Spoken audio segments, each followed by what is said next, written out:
No, like my son went to a high school dance. Shortly after dropping the kids off at school, my neighbor Lisa, who knows everything about everyone and everything in general, forwarded me an email from one of her outraged Republican pals from church, saying that kids are participating in sex school dances these days, and she included a link to an article in the Orange County Register about some private school kids who were caught having sex at their homecoming dance. I always pay attention to these kind of emails because the senders are conservative Christian Republicans who are often real pervs, so they know firsthand what goes on. I find them to be reliable sources of information because they are in the know about tons of the sin stuff, since it's the same stuff that a lot of them themselves are doing and feeling bad about, yet still doing, and kind of hoping to get caught doing, and then repeating after getting caught and apologizing for in the public exhibitions for which they are so famous. Every Republican story without exception, since the beginning of time until now, ends the same way.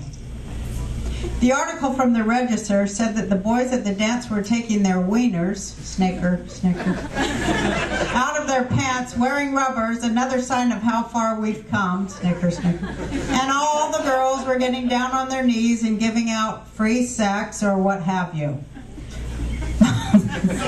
Those Orange County rich kids should be suspended forever.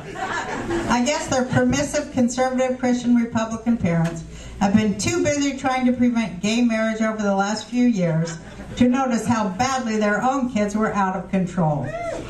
Some of these girls today have gone wild and need to be tagged and caged. The day after the dance, I asked my son if there had been any inappropriate activity at his school, and he said that if there was, he didn't see any of it. I told him what Lisa's email said, and he said, "Christ, Mom, we go to public school. That stuff only happens in the private schools."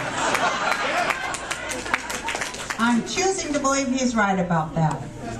My son will find out someday, after age 30 ideally, that sex is a big, weird-ass, magnetic, repulsive, natural, alien, fun, embarrassing mystery that we just have to learn about and experience for ourselves, with all the attendant awkwardness, slobbery, urgency, goosebumps, anticipation, disappointment, gross out, remorse, wicked self-satisfaction of getting away with something, and alternating fear of not getting away with anything, and then just stop doing at some point.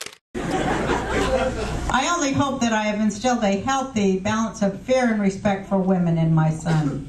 If he is gay, I really wouldn't care, though, since gays seem to stop having sex far earlier than straight people do. Sometimes I wish he would be gay or become a priest or be both at the same time like most priests are. As long as he was able to develop some interest and entertain himself with things other than his wiener, snicker, like a mature person.